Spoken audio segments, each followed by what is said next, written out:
नमस्कार, जय जय राम, जय सिया राम। मेरे प्यारे सभी दर्शकों, एक चिड़िया ने सुनाई भगवान शिव की कथा। यह कथा बहुत ही ज्ञानवर्धक और प्रेरणादायक कथा है। अगर आप इस कहानी के अंत तक बने रहेंगे तो वाकई में यह कहानी आपके जीवन में कुछ न कुछ नई सीख दे करके जाएगी। तो अगर आप भगवान को मानने वाले में से होंगे, भगवान को मानते होंगे, तो आप इस शिव कथा को अंत तक जरूर सुनेंगे। तो चलिए बिना देरी की इस कथा को शुरू करते हैं। एक समय की बात है, एक नगर में एक शिव मंदिर था। उस शिव मंदिर पर एक चिड़िया और तोता बैठे हुए थे। वह चिड़िया और तोता नित्य दिन भगवान शिव के मंदिर पर वहां पर बैठते थे। एक दिन चिड़िया और तोता दोनों बैठे हुए थे। चिड़िया ने तोता से कहा कि हे तोता, अब श्रावण मास आ गया है। तोता ने चिड़िया से कहा कि हे चिड़िया, श्रावण मास आ गया है, कृपा करके आप मुझे श्रावण मास का कथा सुनाइए। तब चिड़िया ने तोता से कहा कि हे तोता, अवश्य ही इस श्रावण मास का कथा हम तुम्हें अवश्य ही सुनाएंगे। और जो भी मनुष्य इस कथा को शुरू से लेकर अंत तक सुनेगा, सच्चे हृदय से, सच्चे मन से इस कथा को अगर अंत तक सुनेगा, उस मनुष्य के घर में कभी भी दरिद्रता नहीं आएगी। उसके जीवन में सदैव सुख संपत्ति भरी रहेगी। जो मनुष्य इस कहानी को सुनेगा और जो मनुष्य इस कहानी का हुंकार भरेगा, तथा जो मनुष्य इस कहानी को अंत तक सुनेगा, वह रोगी व्यक्ति हो तो उसको रोग से मुक्ति मिलेगी। क्योंकि यह भगवान शिव की श्रावण मास का कथा है। इस कथा को बड़े ही मन से ध्यान लगा करके सुनना। चिड़िया तोते से कहती है कि तुम शांत मन से एकदम चित्त हो करके बैठ जाओ, मैं तुम्हें भगवान शिव के श्रावण मास की कथा सुनाऊंगी। तोता कहता है कि ठीक है। वह शांत चित्त होकर के बैठ जाता है और अपने दोनों कानों को चिड़िया की बातों पर ध्यान में लगा देता है और बड़े ध्यान से, गौर से चिड़िया की कहानी को सुनता है। अब चिड़िया कहानी कहने लगती है। चिड़िया कहती है, एक समय की बात है, किसी नगर में एक पंडित रहता था। वह जन्म से ही बहुत गरीब था। वह पंडित अपनी पत्नी और अपने पुत्र के साथ में रहता था। वह पंडित नित्यदिन सुबह उठ करके स्नान ध्यान करने के बाद तुलसी में जल चढ़ाता था। उसके बाद सभी के घरों में जा करके कथाएं सुनाता था। लेकिन पंडित द्वारा किए गए यह सभी कार्य उसे पसंद नहीं देते थे। उसकी पत्नी को इस पंडित का सभी कार्य पसंद नहीं देते थे, क्योंकि उस पंडित की पत्नी कई वर्षों से भगवान भोलेनाथ की पूजा पाठ किए जा रहे थे और सावन के हर एक सोमवार को वह उपवास भी रखते थे। इतना सब कुछ करने के बाद भी उसे गरीबी का ही सामना करना पड़ता था। इसलिए वह पंडित की पत्नी भगवान भोलेनाथ से नाराज हो गई थी और उनका पूजा पाठ करना सब कुछ छोड़ दिया था। इसी कारण जब तक वो पंडित युवा था, तब तक कहीं न कहीं भगवान भोलेनाथ की कथा सुनाकर या फिर लोगों के घरों में पूजा पाठ करवाने के बाद, कथा सुनाने के बाद, जिससे जो धन मिलता था उसी धन से अपने परिवार का पालन पोषण करता था। फिर एक दिन उस पंडित की पत्नी ने भगवान भोलेनाथ का पूजा अर्चना करना शुरू कर दिया। उस पंडित की पत्नी के मन में ऐसा हुआ कि एक दिन मेरे सपने पूरे होंगे, मेरा भी एक दिन कष्ट और गरीबी सब कुछ दूर हो जाएगा भगवान भोलेनाथ की कृपा से। लेकिन उसके द्वारा इतना पूजा पाठ करने के बावजूद उसे पूजा पाठ करने का फल नहीं मिल पा रहा था। उसके जीवन से गरीबी दूर भाग ही नहीं रही थी, गरीबी उसका पीछा छोड़ ही नहीं रही थी। उसका पूजा पाठ करने से कोई फल नहीं प्राप्त होता था, जिससे वह पंडित की पत्नी मन ही मन बहुत दुखी हो जाती है और अपने आप को कोसने लगती है कि हमने इतने सावन के सोमवार का व्रत रखा, भगवान भोलेनाथ का पूजा पाठ किया, फिर भी गरीबी हमारे साथ नहीं छोड़ रही है। आखिरकार हमने ऐसा कौन सा पाप किया है जिसके कारण गरीबी हमारा साथ नहीं छोड़ रही है। अब धीरे धीरे समय के साथ वह पंडित, पति और पत्नी दोनों बूढ़े हो चुके थे। अब उस पंडित के शरीर में इतनी शक्ति नहीं थी कि किसी नगर में जा करके भगवान भोलेनाथ की कथा सुना करके कुछ पैसे कमा करके लाए।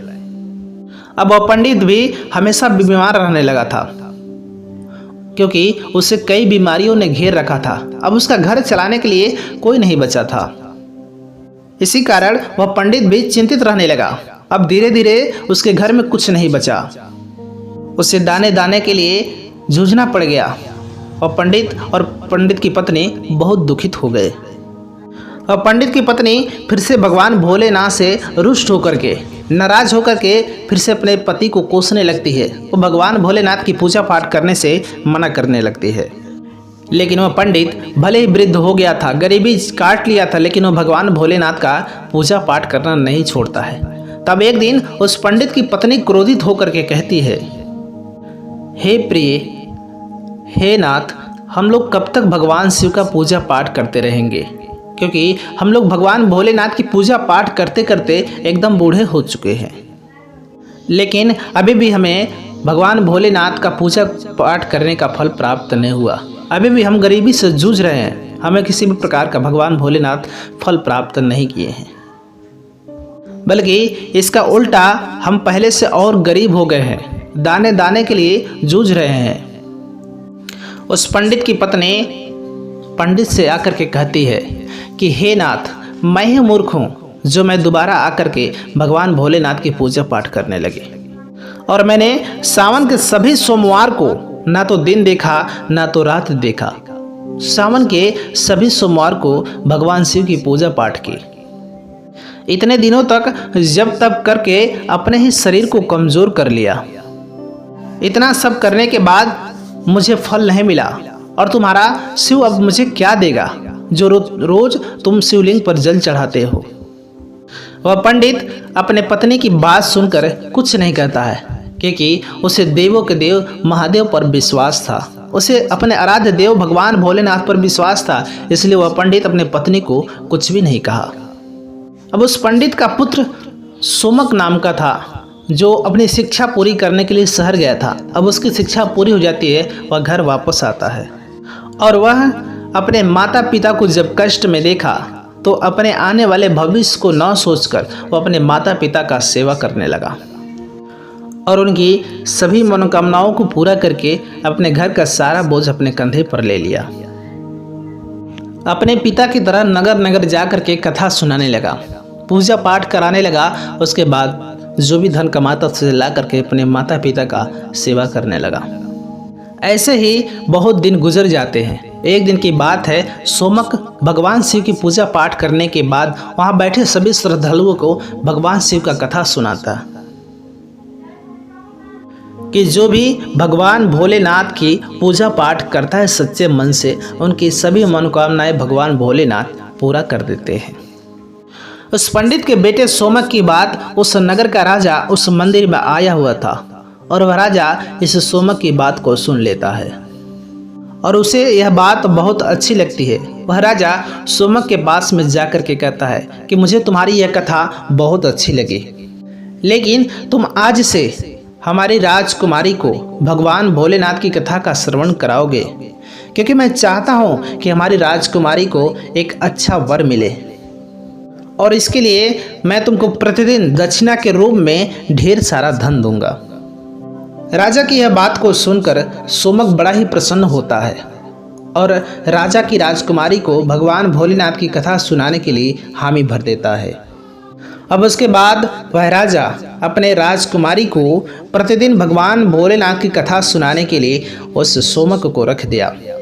अब वह सोमक पंडित हर रोज राजकुमारी को भगवान भोलेनाथ की कथाओं का श्रवण कराने लगा।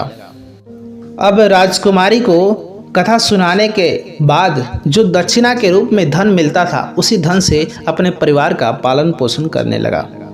किंतु उस सोमक पंडित के माता को यह बात अच्छी नहीं लगती थी, क्योंकि उन्हें अपने पुत्र के आने वाले भविष्य की चिंता थी। इसलिए इस बात को लेकर वह पंडित की पत्नी बड़ा ही दिन पर दिन चिंतित रहती थी। एक दिन वह पंडित की पत्नी अपने पति से कहती है, हे नाथ, हमें अपने पुत्र के भविष्य की चिंता हो रही है। हमारा जीवन तो किसी तरह से कट गया, लेकिन हमारे पुत्र के भविष्य की चिंता हो रही है। हमारे मरने के बाद उसका क्या होगा? क्या हमारी भक्ति पूजा पाठ का फल हमारे पुत्र को प्राप्त होगा? भगवान भोलेनाथ को हमारे पुत्र का दुख नहीं दिखाई देता है। माना कि राजा के घर कथा सुनाने के बाद जो दक्षिणा मिलता है, उस धन से हमारे परिवार का पालन पोषण होता है, लेकिन बाकी की पूरी मनोकामनाओं का क्या? हमारी बाकी की सभी मनोकामनाएं कैसे पूरी होंगी? अब क्या हम अपने सिर्फ पेट भरने के लिए ही जिएंगे? ईश्वर ने अपनी आंखें क्यों बंद कर रखी है? क्या हमारे तरह हमारे पुत्र का जीवन भी गरीबी में ही कटेगा? प्रिय दर्शकों, जब माता पार्वती ने उस पंडित की पत्नी की बात सुनी तो वह तुरंत भगवान शिव के पास पहुंचे। तब भगवान भोलेनाथ जी ने पूछा कि हे पार्वती जी, आज आप बहुत चिंतित दिख रही हैं। तब पार्वती जी ने भगवान भोलेनाथ से पूछा, हे शिव शंभु, आप तो त्रिकालदर्शी हैं, आपको सब कुछ पता रहता है, फिर भी आप मुझसे यह सवाल पूछ रहे हैं। अगर आप पूछ ही रहे हैं तो चलिए मैं आपको बता देती हूँ। मेरे चिंतित का कारण वह पंडित पति और पत्नी हैं। आप उन दोनों की परीक्षा क्यों ले रहे हैं? वह पंडित आपका परम भक्त है, लेकिन दोनों की जीवन कठिनाइयों से भरा पड़ा है। उसे कभी भी उसके द्वारा किया गया पूजा का फल नहीं दिया।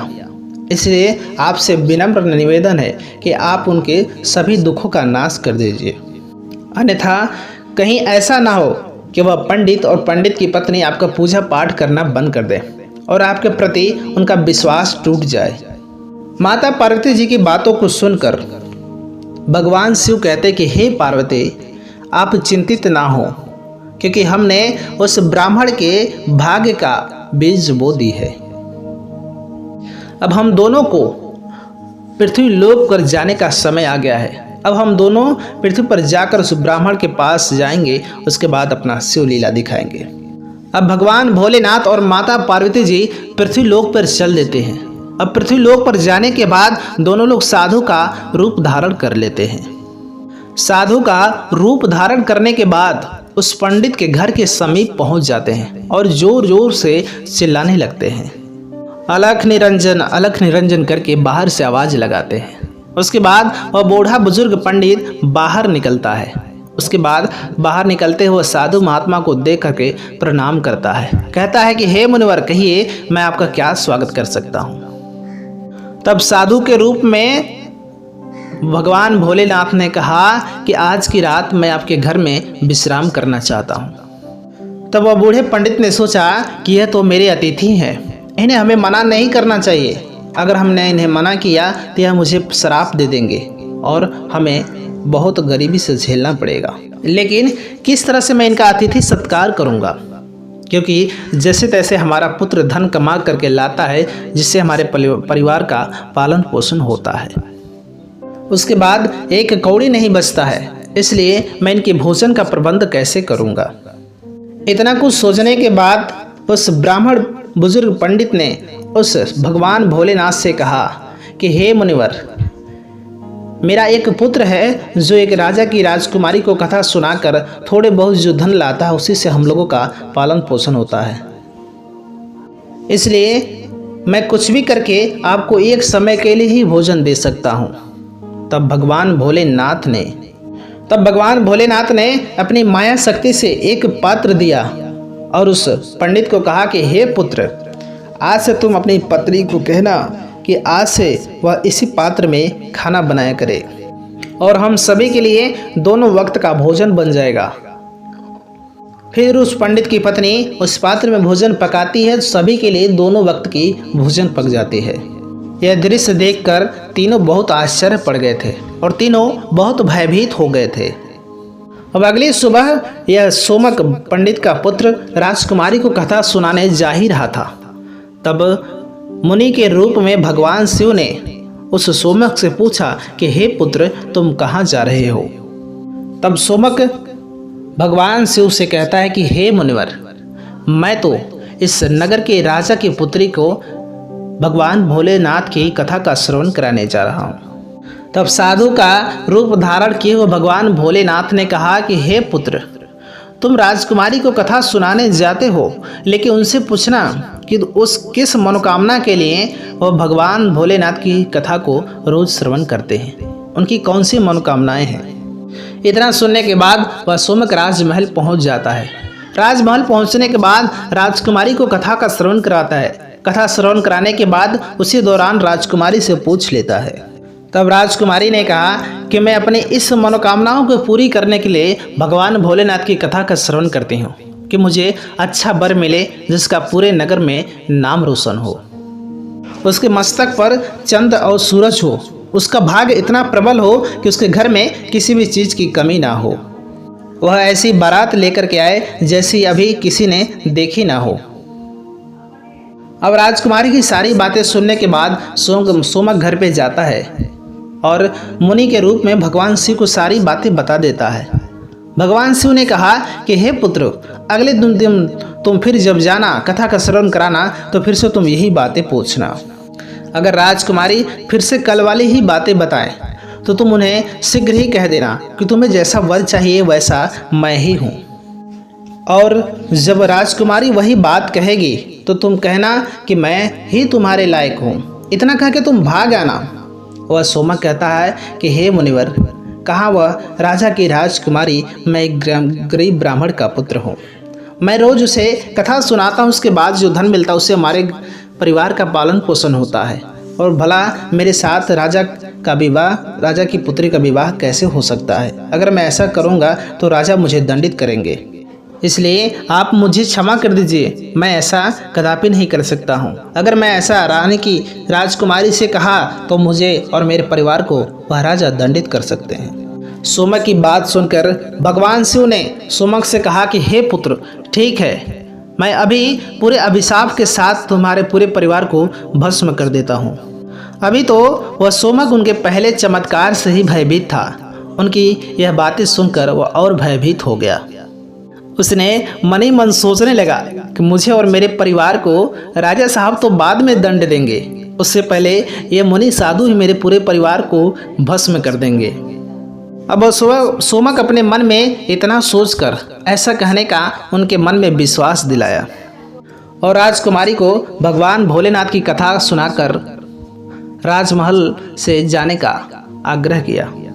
उसके बाद वह सोमक पंडित फिर से राजकुमारी से पूछा कि आप अपने किस मनोकामना को पूरी करने के लिए भगवान भोलेनाथ की कथा का श्रवण करते हैं। तब राजकुमारी ने वही जवाब दिया जो पहले दिन दिया था। उसके बाद सोमक पंडित ने उस राजकुमारी से कहा कि हे राजकुमारी, तुम्हें जैसा वर चाहिए वैसा वर मैं ही हूँ। ऐसा कहने के बाद सोमक शीघ्र अपने घर भाग कर चला आया। लेकिन सोमक पंडित की यह बात सुनकर राजकुमारी बहुत क्रोधित हो गई और राजकुमारी यह बात एक दासी को बुलाकर पूरी बात बता दी और उसने कहा कि यह बात मेरे पिताजी को बता देना। अब वह सारी बात और राजा साहब को पता चल गई और राजा भी बहुत क्रोधित हो गया और राजकुमारी को भरोसा दिलाया कि उस उदंड पंडित को सजा अवश्य ही दी जाएगी। फिर राजा ने अपने राज्यसभा में मंत्रियों को बुलाया। फिर मंत्रियों से विचार रखी। मंत्रियों ने कहा कि हे राजा, वह तो फांसी के लायक का काम किया है, लेकिन वह एक ब्राह्मण है। अगर आपने उसे फांसी दे दिया तो आपको एक ब्राह्मण का श्राप लगेगा, ब्राह्मण हत्या का पाप लगेगा। इसलिए हमें उसे अलग से दंडित करना चाहिए जिसे आपको ब्रह्म हत्या का पाप भी ना लगे। अब राजा साहब कुछ देर विमर्श विचार करने के बाद अपने मंत्री को बुलाया और कहा कि जाओ उस ब्राह्मण के घर जाओ, उसके लड़के से कह देना कि राजा साहब अपनी पुत्री का विवाह करना चाहते हैं, लेकिन उनके कुछ शर्तें हैं जिन्हें अगर तुम पूरा नहीं कर पाए तो तुम्हें और तुम्हारे साथ मृत्यु दंड दे देंगे, तुम्हारे पूरे परिवार को। राजा साहब की शर्त है कि मेरा पूरा घर बारातियों से भरा रहना चाहिए, कोई भी घर बारातियों से खाली नहीं होनी चाहिए। दूसरी शर्त यह है कि बारातियों के अतिथि सत्कार में बनाया गया भोजन बचना नहीं चाहिए। और तीसरा शर्त यही है, ऐसी बाराती होना चाहिए कि जिसकी प्रशंसा पूरे नगर के लोग करें। और ऐसा अगर शर्त में किसी प्रकार की कमी हुई तो बारात में आए हुए पूरे बारातियों को दंड दिया जाएगा। राजा का आदेश पाने के बाद वह सैनिक सोमक पंडित के घर की तरफ निकल जाते हैं। उधर सोमक घर पहुंचकर साधु रूपी भगवान भोलेनाथ को सारी बातें बता देता है कि हे मुनिवर, आपके कहे अनुसार मैंने राजकुमारी से सारी बातें कह दी। राजकुमारी बहुत क्रोधित हो चुकी थी और शीघ्र ही मुझे फांसी होने की सूचना पहुंचने वाला होगा। अब उतने देर में वो सैनिक आकर के दरवाज़ा खटखटाने लगते हैं। दरवाज़ा खटखटाने के बाद सोमक के पिता वह पंडित जाकर के दरवाज़ा खोलते हैं। दरवाज़ा खोलने के बाद वह मंत्री कहते हैं कि क्या तुम्हारा ही पुत्र जो है राजा की राजकुमारी से विवाह करना चाहता है। चलो ठीक है, राजा साहब ने भी अपने पुत्री का विवाह करने का निर्णय तुम्हारे पुत्र से ले लिया है, लेकिन राजा साहब की कुछ शर्तें हैं जिन्हें तुम्हें पूरा ही करना पड़ेगा, नहीं तो तुम्हारे पूरे परिवार को मृत्युदंड दे दिया जाएगा। और सोमक पंडित के पिता मंत्री को बात को सुनकर बहुत भयभीत हो जाते हैं और फिर मंत्री से कहते कि हे मंत्री, कृपा करके राजा के शर्तों को बताने का कष्ट करें।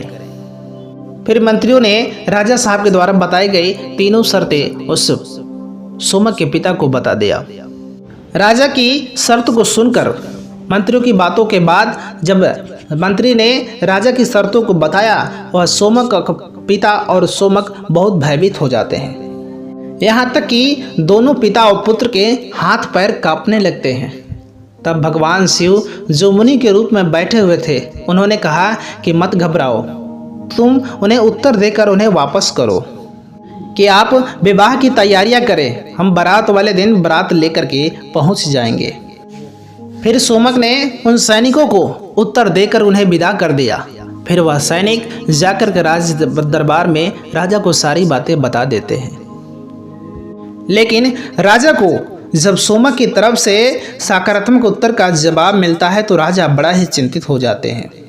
राजा सोचने लगते हैं कि आखिर वह गरीब पंडित का बेटा किसके बल पे इतनी शक्ति वाली बातें कर रहा है, वो मेरी पुत्री से विवाह करने के लिए तैयार है।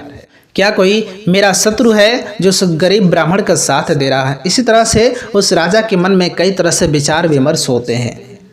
उसके बाद वह राजा उस नगर के कई घरों को बारात घर की तरह सजा दिया और कई सारे जगह तंबुओं का व्यवस्थाएं करा दिया। राजा यह सोचकर इतनी व्यवस्थाएं कर रहा था कि पंडित इतने बारातियों को कहाँ से लेकर के आएगा, और जब अधिक बाराती न आने पर और मेरा शर्त पूरा नहीं कर पाएगा, फिर हम उसे पूरे परिवार सहित मृत्युदंड दे देंगे। इधर सोमक ने जिसे भी बारात जाने के लिए कहता था, वह यही कहता था कि नहीं नहीं, मुझे नहीं मरना है, मुझे इतनी जल्दी नहीं मरना है जो तुम्हारे बारात में जाएंगे। उन सभी की बातों को सुनकर सोमक बहुत परेशान रहने लगा था, क्योंकि अभी तक कोई भी बारात जाने के लिए तैयार नहीं था। फिर सोमक का विवाह का दिन आ गया और विवाह वाले दिन वह सोमक और परेशान रहने लगा। फिर भगवान शिव जो मुनि के रूप में उस सोमक के घर में बैठे हुए थे, वह जब सोमक को चिंतित देखे, हे पुत्र, आज तो तुम्हारा विवाह है और तुम विवाह के दिन इतना किस बात को लेकर के चिंतित हो रहे हो। तुम हमारे रहते हुए चिंतित मत हो, हम तुम्हारे साथ हैं। तब सोमक ने कहा कि हे मुनिवर, क्या फायदा आपको बताने का, मेरा तो भाग्य ही खराब है, जो भाग्य में लिखा होगा वही होगा। यही कहकर सोमक बारात में तैयार होकर जाने के लिए तैयार हो जाता है। अब यह भगवान शिव मुनि के रूप में उसके साथ में जाने लगते हैं। और जब सोमक जो है उस राजमहल की तरफ बारात लेकर जाने लगता है, तो भगवान शिव ने सभी भूत प्रेत दानव देवी देवता गंधर्व आदि जो भी होते उन्हें मानव के रूप में उस सोमक के साथ में चलने को कह देते हैं। और सभी लोग सोमक के बारात में शामिल हो गए, जिसके कारण बारात नाचते हुए राज दरबार में पहुंच गए। जब सोमक की बारात राजा के घर पे पहुंची तो इतने बाराती आए हुए थे कि राजा के द्वारा बनाए गए जितने भी तंबू थे, घर थे, सब लोग भर चुके थे। और कुछ बाराती तो बिना तंबू के ही बाहर ही खड़े रहे। जब राजा के पास सूचना पहुंची कि बाराती को ठहरने के लिए तंबू की व्यवस्थाएं कराया जाए, तंबू कम पड़ गई हैं, तब राजा अपने मन में सोचने लगा कि अभी तो कोई इसके साथ में बारात आने के लिए तैयार ही नहीं था, और अब कहाँ से इतने बाराती आ गए हैं, मुझे एक बार चल करके देखना चाहिए। और जब राजा उस मुनि के रूप में भगवान शिव के पास में पहुंचते तो भगवान शिव अपनी माया से दो लोगों को बच्चे का रूप धारण करवा देते हैं और दोनों रो रो करके विलाप करने लगते हैं। राजा ने भगवान शिव से पूछा कि हे मुनिवर, ये दोनों बच्चे क्यों रो रहे हैं। भगवान शिव कहते हैं कि हे राजन, ये दोनों बच्चे बहुत भूखे हैं। फिर राजा ने उन दोनों बच्चों को भोजन के जगह पर भेज देते हैं भोजन करने के लिए। कुछ देर बाद सैनिक आकर कहते हैं कि हे राजन, और दोनों बच्चों ने सारे भोजन को समाप्त कर दिया। और फिर भी वे दोनों जोर जोर से चिल्ला रहे हैं कि उन्हें भूख लगी है। अपने सैनिकों की ऐसी बातें सुनकर राजा बहुत ही परेशान हो जाता है, क्योंकि अब उस राजा का सारा अहंकार चूर चूर हो गया था। फिर वह साधु रूपी भगवान भोलेनाथ की चरणों में अपने दोनों हाथ जोड़ करके बैठ गया और कहने लगा कि हे मुनिवर, अब मेरी लाज आपके ही हाथ में है। भगवान शिव ने कहा कि हे राजन, कोई बात नहीं, सब कुछ ठीक हो जाएगा, आप जाकर के बारात की तैयारी कीजिए। फिर राजा ने पूरे नगर को सजाया। सोमक के चेहरे को चांद और सूरज की तरह सजाया गया था। सोमक किसी राजकुमार से कम नहीं लग रहा था। अब बारात के समय सोमक एक सुंदर राजमहल की तरह एक रथ में बैठ करके राजमहल की तरफ जाने लगा। उस रथ के आगे कई बाराती नाच रहे थे और अपने हाथों में मुद्राएं लेकर इधर उधर उछाल रहे थे। सोमक की बारात को देखकर उस नगर के लोग कहने लगे, इस पंडित के भाग्य को देखो, इसके चेहरे को सूरज और चांद से सजाया गया है और इसके चारों तरफ से इस प्रकार धन लक्ष्मी उछाली जा रही है, जैसे किसी धनवान राजा की बारात निकल रही है। और ऐसी बारात हमने अपने जीवन में कभी देखी ही नहीं है और आगे देखने की कोई उम्मीद भी नहीं है। ये तो भाग्य का बहुत धनी है। प्रजा की ऐसी बातें सुनकर माता पार्वती भगवान भोलेनाथ से कहते हैं, हे प्रभु, यह तो बात सत्य है कि आपकी कृपा जिस मनुष्य पर पड़ जाती है उसके लिए अन्न धन भंडार के ताले खुल जाते हैं। भगवान भोलेनाथ जी माता पार्वती से कहते हैं कि हे देवी, जो भी भक्त मेरा पूजा अर्चना बड़े ही मन से सच्चे हृदय से करते हैं, मैं उनकी हर एक मनोकामनाओं को पूर्ण कर देता हूँ और उन्हें तभी तक कष्ट झेलना पड़ता जब तक उनके पाप नष्ट कम नहीं हो जाते। जैसे ही उनके पुण्य कर्मों का उदय होता है, वैसे ही उनके भाग्य के दरवाजे खुल जाते हैं। फिर सोमक और राजा की पुत्री का विवाह हो जाता है। फिर वह डोली में बिठा कर राजा की पुत्री को अपने घर लेकर के आता है। मेरे प्यारे सभी दर्शकों, जो भी भक्त भगवान शिव की सावन महीने में हर रोज कथाओं का श्रवण करता है, भगवान शिव की कथा को सुनता है, उसे भी राजकुमारी की तरह एक अच्छे वर की प्राप्ति होती है। इसलिए पूरे सावन में नित्यदिन भगवान शिव की कथाओं का श्रवण अवश्य ही करना चाहिए और जिसके ऊपर भगवान शिव प्रसन्न होते हैं उसके भाग्य को उदय कर देते हैं। यह कहानी यहीं पर समाप्त होती है। मिलेंगे हम आपसे एक और नई कहानी के साथ, तब तक के लिए नमस्कार।